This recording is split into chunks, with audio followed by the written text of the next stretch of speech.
Hello guys, நம்ம கார்த்திக் கதையில March 17 என்ன நடக்க போகுது அப்படிங்கிறத பத்தி தாங்க இந்த வீடியோல இப்போ நம்ம பார்க்க போறோம். இந்த வீடியோவுக்கு மறக்காம லைக் பண்ணிக்கோங்க. நீங்க லைக் பண்றது தான் எங்களுக்கு அடுத்த வீடியோ போடுறதுக்கு ரொம்ப இன்ட்ரெஸ்டிங்கா இருக்கும். ஸோ மறக்காம லைக் பண்ணிட்டு இந்த வீடியோவை தொடர்ந்து பாருங்க. என்ன நடக்குது அப்படின்னு பார்த்துக்கிட்டிங்கன்னா, நம்ம ஹீரோ இருக்காருல்ல, அவரு எப்படியோ பிளான் பண்ணி அந்த வில்லியை வீட்டை விட்டு துரத்திட்டாங்க. அந்த வில்லி என்ன பண்றாங்கன்னா, அந்த சிவனாண்டி கூட சேர்ந்துக்கிட்டு மறுபடியும் அக்காக்காரி வீட்டுக்குள்ள வந்துட்டாங்க. ஸோ ஈஸ்வரி வந்து என்ன டிமாண்ட் வச்சாங்கன்னா, நீ வந்து தாலியை கழட்டி வீசிடணும், அப்பதான் நான் வந்து உன்னை வீட்டுக்குள்ள அனுமதிப்பேன்னு சொன்னதோட பஞ்சாயத்து கூடுது. பஞ்சாயத்து கூடினதும் ஊர் தலைவர்கள் கேக்குறாங்க, சரி நீங்க என்ன சொல்றீங்க அப்படின்னு. ஈஸ்வரி சொல்றாங்க, உங்க எல்லாருக்குமே தெரியும் என் தங்கச்சி வந்து அந்த சிவனாண்டி கூட சேர்ந்து இல்லை அப்படின்னு உங்க எல்லாருக்குமே தெரியும். சோ அவன் கட்டின தாலி எதுக்கு என் தங்கச்சியோட கழுத்துல கிடக்கணும்? அதனால நான் ஒரு முடிவு பண்ணிட்டேன். இனிமே அந்த சிவனாண்டிக்கும் என் தங்கச்சிக்கும் சம்மந்தம் இல்லை. கட்டியிருக்கிற தாலிய வந்து கலட்டி கொடுக்கறதுக்காக தான் என் தங்கச்சியை கூட்டிட்டு வந்த பஞ்சாயத்தையும் கூட்டினேன். ஊர் தலைவர்கள் கேக்குறாங்க, சரி நீங்க சொல்றது சரிம்மா, உங்க தங்கச்சி விருப்பம் என்ன அப்படிங்கிறத நாங்க கேட்டுக்கணும்ல, அதனால உங்க தங்கச்சி விருப்பம் என்ன அப்படிங்கிறத நாங்க பாக்குறோம் அப்படின்ட்டு. அப்ப வில்லே சொல்றாங்க, இங்க பாருங்க, என் அக்காவோட முடிவுதான் என் முடிவு.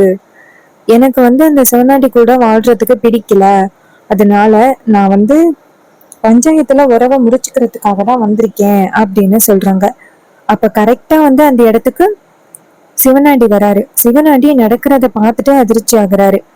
சிவனாண்டி யோசிக்கிறாரு, சந்திரா, ஏன் சந்திரா நீ இப்படி ஒரு முடிவு எடுத்த? நான் உன் கூட சேர்ந்து சந்தோஷமா வாழலாம்னு நினைச்சேன், ஆனா ஏன் இப்படி பண்ற அப்படின்னு அவர் மனசுக்குள்ள நினைக்கிறாரு. அப்ப வில்லி வந்துட்டு அவங்க ஹஸ்பண்ட பார்த்து, என்னங்க என்ன மன்னிச்சிருங்க, நான் எப்படியாவது அக்கா காரியோட வீட்டுக்குள்ள போகணும், அப்பதான் அக்கா காரியை நான் பழி வாங்கலாம், அந்த டிரைவர் பையிலையும் வீட்டை விட்டு துரத்தி அடிக்க முடியும் அப்படின்னு வில்லி நினைக்கிறாங்க. ஒரு தலைவர் சிவனாண்டியை பார்த்து, இங்க பாருப்பா, உன் பொண்டாட்டிக்கு உன் கூட சேர்ந்து வாழ விருப்பம் இல்லை அப்படின்னு சொல்றா, உன்னோட முடிவு என்ன அப்படின்னு சொல்லு.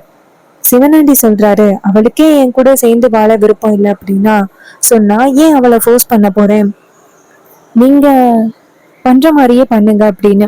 இதை கேட்டதும் ஈஸ்வரி சொல்றாங்க, சரி அதான் அந்த சிவனாண்டியே சொல்லிட்டானே, அப்புறம் என்ன யோசனை பண்றீங்க? இனிமே என் தங்கச்சிக்கும் அந்த சிவனாண்டிக்கும் சம்மந்தம் இல்லை. இதை கேட்டதும் ஊர் தலைவர்கள் நேரா எல்லாரையும் பார்த்து, இங்க பாருங்க, இனிமே அவங்க ரெண்டு பேருக்கும் எந்தவித தொடர்பும் இல்லை அப்படின்னு. ஈஸ்வரி சொல்றாங்க, சந்திரா அந்த தாலியை கலட்டி வை அப்படின்னு. சந்திரா அவங்க கழுத்துல இருக்கிற தாலியை கலட்டி அந்த ஓரமா வைக்கிறாங்க. இத பார்த்துட்டு சிவனாண்டிக்கு ரொம்பவே கவலையா இருக்கு. அப்ப ஹீரோ நேரா சிவனாண்டிய பார்த்து நக்கலா சிரிக்கிறாங்க. அப்ப சிவனாண்டி நினைக்கிறாரு, டே டிரைவர் பையலே, எல்லாரும் சேர்ந்து என் பொண்டாட்டிய இந்த அளவுக்கு கொடுமைப்படுத்துறீங்க, அவ என் மேல அவ்வளவு பாசமா இருக்கா, ஆனா நீங்க பாட்டுக்கும் இப்படி ஒரு காரியத்தை பண்ணிட்டீங்கல்ல, என் பொண்டாட்டிய வற்புறுத்தி, நான் கண்டிப்பா உங்க யாரையும் சும்மா விட மாட்டேன் அப்படின்னு வில்லன் நினைக்கிறாரு. ஹீரோ என்ன பண்றாருன்னா, நேரா அவங்க அத்தை கிட்ட, சரி வாங்கத்த கிளம்பலாம் அப்படின்னு சொல்ல, வில்லி வந்துட்டு நேரா சிவனாண்டிய பார்த்து ரொம்ப சோகமா அந்த இடத்துல இருந்து வீட்டுக்கு கிளம்புறாங்க. அங்க வந்துட்டு வீட்டு வாசல்ல வில்லி நிக்கிறாங்க. ஈஸ்வரி சொல்றாங்க, சந்திரா நீ இனிமே என்னோட தங்கச்சி, இனிமே நீ யாரு பேச்சையும் கேட்கணும் அப்படின்னு அவசியம் இல்ல, நீ வீட்டுக்குள்ள வாடி அப்படின்னு வீட்டுக்குள்ள கூட்டிட்டு வராங்க. அப்பதான் ராஜா சொல்றாரு, இங்க பாரு, உன் தங்கச்சி வந்து உனக்காக இவ்வளவு பெரிய தியாகத்தை பண்ணிருக்கா அப்படின்னு நீ நினைக்கிற, ஆனா உன் தங்கச்சி எல்லாத்தையுமே ஞாபகத்துல வச்சுக்கிட்டு பழி வாங்குறதுக்காக அவ ஏதாவது ஒரு வகையில முயற்சி பண்ண போறா. அது கண்டிப்பா நடக்க போகுது. நீதான் உன் தங்கச்சி ரொம்ப நல்லவ அப்படின்னு நீ நம்பிக்கிட்டு இருக்க. அவ எந்த அளவுக்கு இப்படிப்பட்ட காரியத்தை பண்ணிக்கிட்டு இருக்கா அப்படிங்கிறது எங்களுக்கு தான் தெரியும். நீ என்னைக்கு நேரடியா பாக்குறியோ அன்னைக்குதான் நீ புரிஞ்சுக்க போற. அதுக்கு ஈஸ்வரி சொல்றாங்க, இங்க பாருங்க, இதுக்கப்புறம் என் தங்கச்சிய பத்தி யாரும் குறை சொல்லக்கூடாது. அவ எனக்காக எவ்வளவு பெரிய தியாகத்தை பண்ணிருக்கா அப்படின்னு எல்லாரும் பாத்தீங்கல்ல, ஆனா எல்லாரும் என் தங்கச்சியை தான் பேசுறீங்க.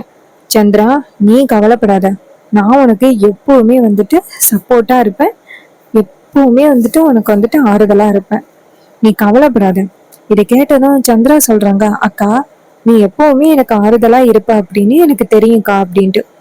இந்த வீட்டுல யாரு என்ன சொன்னாலும் சரி, நீ எனக்காக என்ன வீட்டுக்குள்ள வந்து எல்லாரையுமே எதிர்த்து வர வச்சியல, எனக்கு அது போதும்க்கா அப்படின்னு சொல்றாங்க.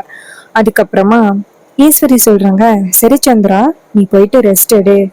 சந்திராவும் சரிக்கா அப்படின்னு சொல்லிட்டு நேரா ரூமுக்குள்ள போறாங்க. அங்க போனதும் சந்திராவுக்கு ரொம்ப கவலையா இருக்கு. அவங்க கழுத்துல தாலி இல்லாதத பார்த்துட்டு ரொம்ப வருத்தப்படுறாங்க. இது எல்லாத்துக்கும் காரணம் என் அக்கா தான். திட்டம் மூட்டி என்னைய என் புருஷன்கிட்ட இருந்து பிரிச்சுட்டா. நான் கண்டிப்பா அவளை சும்மா விட மாட்டேன். இந்த குடும்பத்தையே நான் டோட்டலா பழி வாங்கிட்டு மறுவேளை பாக்குறேன் அப்படின்னு வில்லி பயங்கர கோவத்துல அவங்களோட தாலியை பார்த்து பேசிக்கிட்டு இருக்காங்க. இன்னொரு பக்கம் நேரா சிவனாண்டிய காமிக்கிறாங்க. சிவனாண்டி நேரா அவர் வீட்டுக்குள்ள போயிட்டு ரொம்ப கண் கலங்குறாரு. என் பொண்டாட்டி இப்படி ஒரு முடிவெடுப்பா அப்படின்னு நான் கொஞ்சம் கூட எதிர்பார்க்கவே இல்லை. அதுக்குதான் நான் அவளை வீட்டுக்குள்ள கூப்பிட்டேன். இனிமே அந்த ஈஸ்வரிய பழி வாங்குறது கஷ்டம்.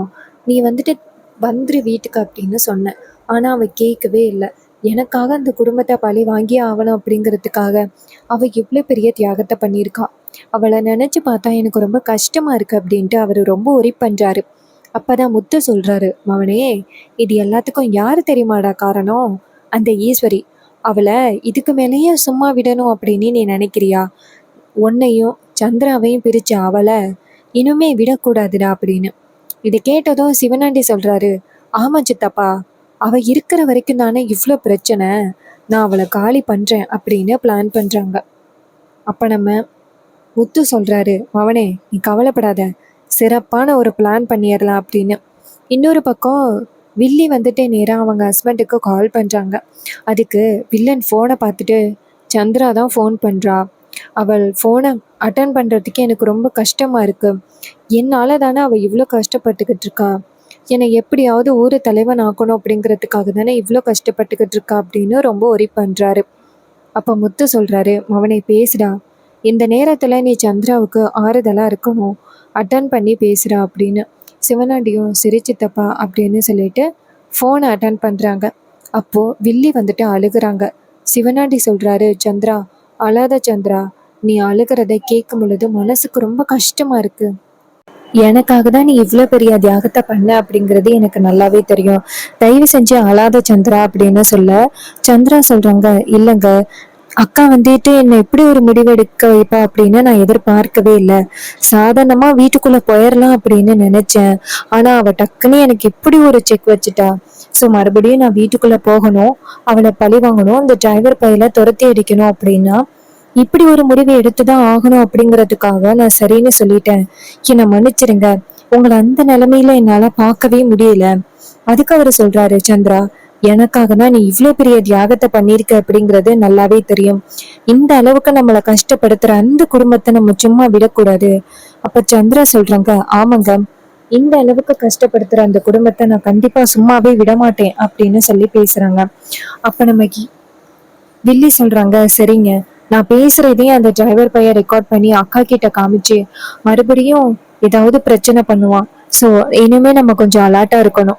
நம்ம அலர்ட்டா இல்லாம இருந்ததுனாலதான் அவன் ஈஸியா நம்மளை பத்தி அக்காக்காரி கிட்ட சொல்லிட்டான். ஸோ நம்ம கொஞ்சம் அமைதியா இருக்கணும்.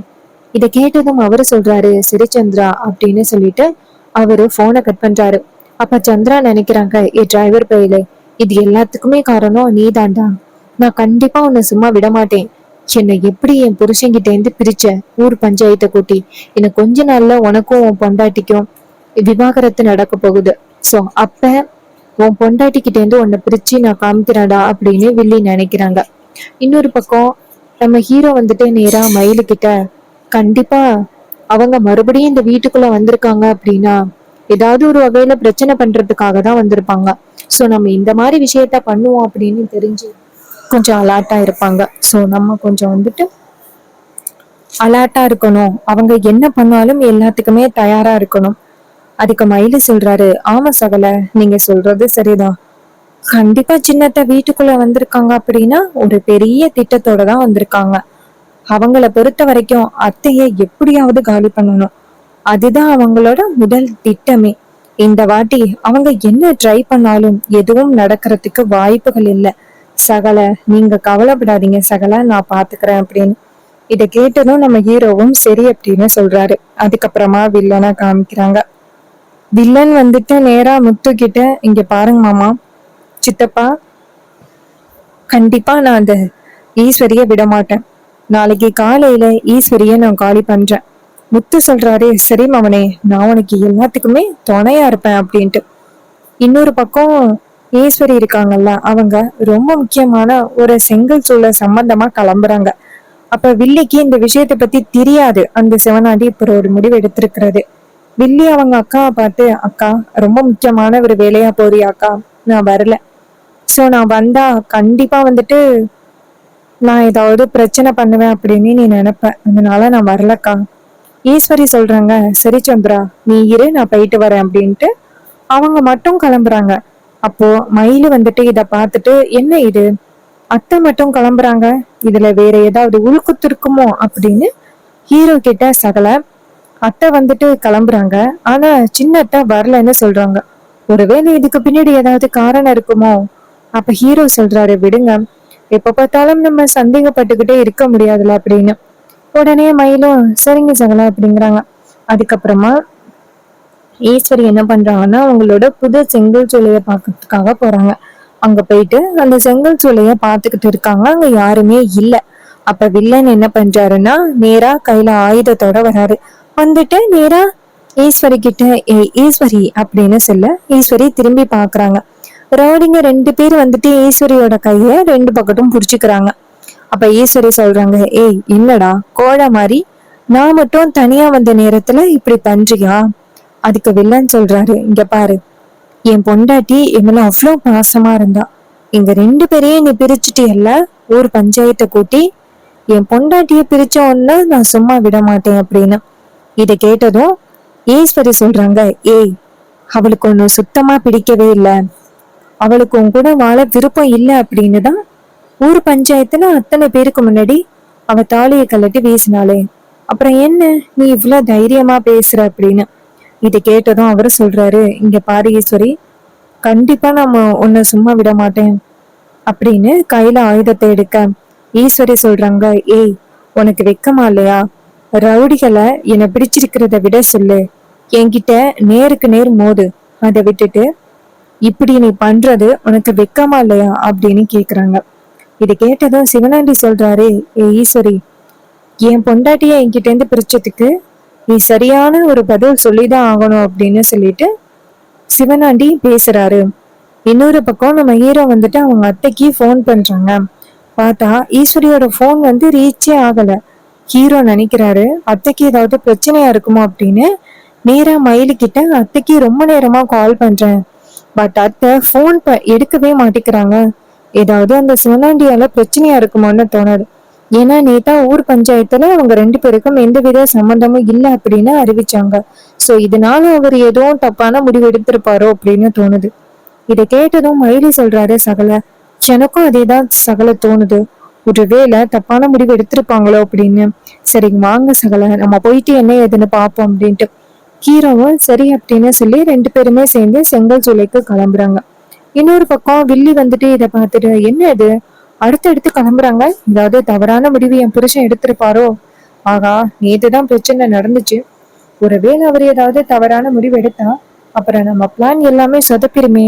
சரி நம்ம அவருக்கு போன் பண்ணி பார்ப்போம் அப்படின்னு வில்லனுக்கு போன் பண்றாங்க. அவரு போன் எடுக்கல.